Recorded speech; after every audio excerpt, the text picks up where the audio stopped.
आजकल हम लोगों के देश के नेता बड़े चिंता में हैं। वो चिंता में इसलिए हैं कि वे लोग सोच रहे हैं कि हम लोगों ने पब्लिक को लड़ाने के लिए यूजीसी कानून लाया, भड़काऊ बयान दिया, फिर भी ये पब्लिक नहीं लड़ रही है। तो मैं बता दूं माननीय नेतागण जी, हम लोगों की लड़ाई जारी है। हम लोग बरसों से लड़ते आ रहे हैं। हम लोगों की लड़ाई गरीबी से, भूखमरी से, अशिक्षा से, चिकित्सा के कुव्यवस्था से, इन तमाम चीजों से हम लोग लड़ते आ रहे हैं और लड़ते जा रहे हैं।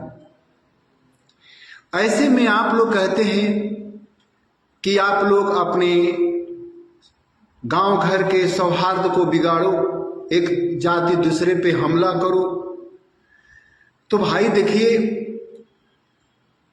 जिस तरह आप सब नेताओं के बीच में कोई जाति का, धर्म का बंधन नहीं है, आज हम लोगों के बीच में भी कोई जाति धर्म का बंधन नहीं है। अगर आप लोगों के सरकारी दस्तावेजों को निकाल दिया जाए या आपके भाषणों को छोड़ दिया जाए तो हम लोगों के बीच कहीं भी जाति धर्म की बात नहीं है। हम लोग आजू बाजू एक दूसरे के बसे हुए हैं और दुख सुख में एक दूसरे के काम आते हैं। उसी तरह जिस तरह की आप लोग सांसद भवन में, विधानसभा में सब एक जैसे, आप लोगों के बीच कोई धर्म जाति को लेकर तो भेदभाव है नहीं, तो उसी तरह हम लोग हैं। परंतु अब आप लोग कहते हैं कि आपस में आप लोग लड़ो। तो मैं बताया है भैया कि हम लोगों की लड़ाई चल रही है। अब ऐसे में आप लोग कहते हैं कि हमला करके करो। देखिए भाई, हमला में ये होगा कि एक मर जाएगा, एक जेल चला जाएगा, और जो दोनों के घर में बचेंगे वो पुलिस थाना कोर्ट कचहरी करते करते, जो भी घर में थोड़ी बहुत जगह जमीन है या घर का संपत्ति है वो भी बिक जाने वाला है, और बाल बच्चे सब एक दिन रोड पे आ जाएंगे। और आगे भविष्य क्या होगा तो हम लोग समझ सकते हैं। हम लोग ये भी जानते हैं कि अगर हम लोग नहीं लड़े तो आप लोग हम लोगों के मुंडी पकड़ पकड़ के जबरदस्ती लड़ाएंगे, क्योंकि अगर हम लोग लड़े नहीं तो आप लोगों का दुकान बंद है। हम लोग लड़ेंगे ही तो ही आप लोगों का दुकान चालू रहेगा। हकीकत यही है कि आज हम लोगों के देश में गली गली में नेता हैं, और ऐसे भी जो सांसद भवन, विधानसभाओं में जो लीडर पहुंचे हुए हैं, वहाँ पर बहुत ढेर मात्रा में लीडर्स हैं, परंतु इनके अंदर नेतृत्व की क्षमता नहीं है। इनकी थिंकिंग, इनकी सोच, इनकी विचार बिल्कुल लो ग्रेड की होती है। यूं कहिए कि ऐसे ऐसे लोग हम लोगों के विधानसभा में और लोकसभा में पहुंचे हैं जिनको राजनीति की बेसिक ज्ञान भी नहीं है। वो किसी तरह, उनके पास अवैध पैसे थे, उन्होंने टिकट खरीदा, पार्टी के नाम पर वोट मिला, जीत गए। तो वैसा आदमी हम लोगों को क्या मार्ग दिखाएंगे? हम लोगों के मार्ग नहीं दिखाएंगे। और उन व्यापारियों से जो लोगों ने टिकट खरीद के अपना लड़ा है और जीता है, हमको उससे शिकायत नहीं है। हमको उस लीडर से शिकायत है जो वास्तव में लीडर है और अपने दल में, अपने पार्टी में लीडर के जगह पे एक व्यापारी को, एक अपराधी को जगह दे डाला है। हमें उनसे शिकायत है। देखिए, ऐसा नहीं कहा जा सकता। हम लोगों के देश में लोकसभा में, विधानसभाओं में लीडर भी हैं, परंतु वो इस अवस्था में है कि वो मुंह से एक शब्द बोल नहीं पाते, क्योंकि जो बोलबाला है वो ऐसे लोगों का है जो दबंग हैं। जो दबंग हैं उनका बोलबाला है, अपराधी लोगों का बोलबाला है।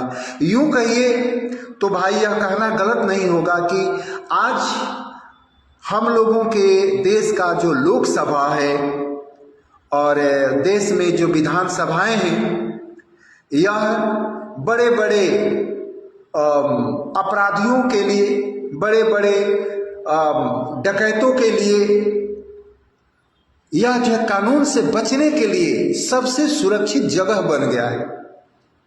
इससे बड़ा दुखद क्या हो सकता है भाई कि जिस भवन में किसी देश की तस्वीर लिखी जाती है, उसके आगे के भविष्य निर्धारित किया जाता है, उस घर में, उस जगह पर ऐसे लोग बैठे हुए हैं जो मानसिक रूप से अपराधी हैं या तो चोर हैं। झूठ बोलना हम लोगों के देश में राजनीति माना जाता है। दोस्तों, वैसे अगर झूठ बोलना राजनीति होता तो गांधी जी की तस्वीर पूरी दुनिया नहीं रखती। इसका मतलब है कि झूठ बोलना राजनीति का हिस्सा नहीं होता है। एक चीज आप लोगों ने देखा होगा कि बड़े जोर शोर से अभी इस चीज पे चर्चा चलती है, आरक्षण पे बहुत सारे लीडर कहते हैं कि इसको कोई माई का लाल नहीं है जो खत्म कर देगा, मैं दे के रहूंगा, मैं ये ले।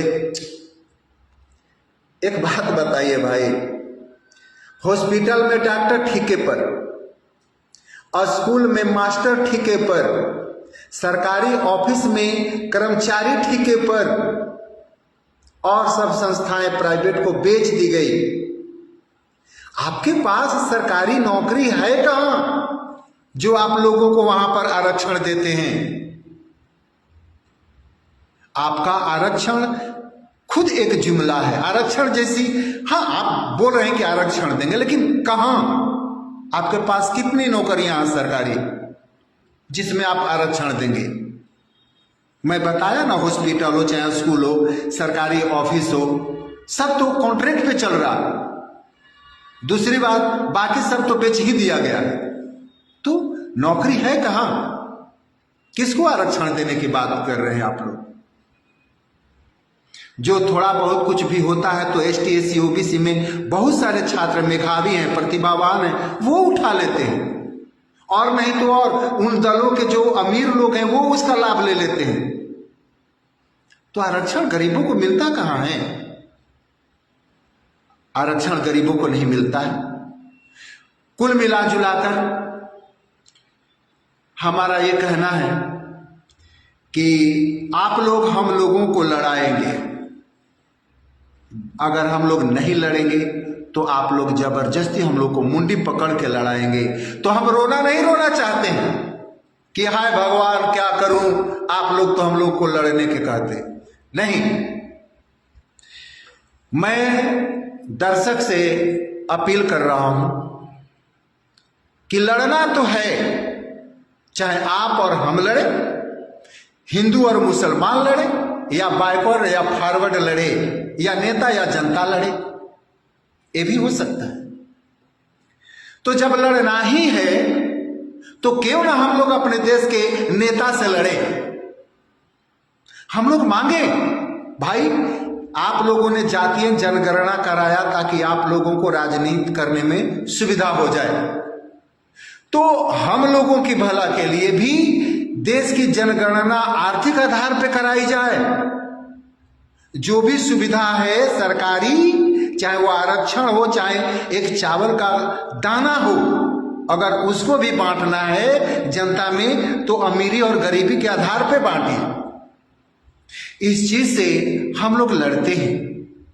एक चीज मैं देखा, UGC कानून आया, सवर्णों ने इसका विरोध किया और बड़े ढंग से किया। हम एक एक व्यक्ति का जो विरोध कर रहे हैं उनका मैं तहे दिल से अभिनंदन करता हूं और उनको कोटि कोटि नमन करता हूं कि बड़े ही बड़प्पन के साथ, बड़े ही मर्यादा में आप लोग आंदोलन कर रहे हैं। आप लोग इतने मर्यादा में रोड पर खड़े हैं जितना कि मर्यादा में हम लोगों की सरकार नहीं खड़ी है। आप लोग सरकार से भी ज्यादा मर्यादा में हैं। इसलिए आप लोग अपने संघर्ष जारी रखिए। हम सब जहां से भी होगा, जैसे भी होगा, हम सब उन लोगों के साथ हम लोग खड़े रहेंगे जो अपने देश की भला चाहते हैं। माननीय जो भी दर्शकगण हमारे इस बात को सुने हैं, वो कम से कम अपना मंतव्य, आपने क्या सोचा, मंतव्य जरूर लिखिएगा और इस वीडियो को शेयर जरूर कर दीजिएगा ताकि मेरे विचार अगले व्यक्ति तक जाए। भाई लड़ना है, बस दिमाग में ही रखना है कि लड़ना है, किससे लड़ना है और कैसे लड़ना है वो तय करना है। और दोस्तों, आप सबको तहे दिल से धन्यवाद।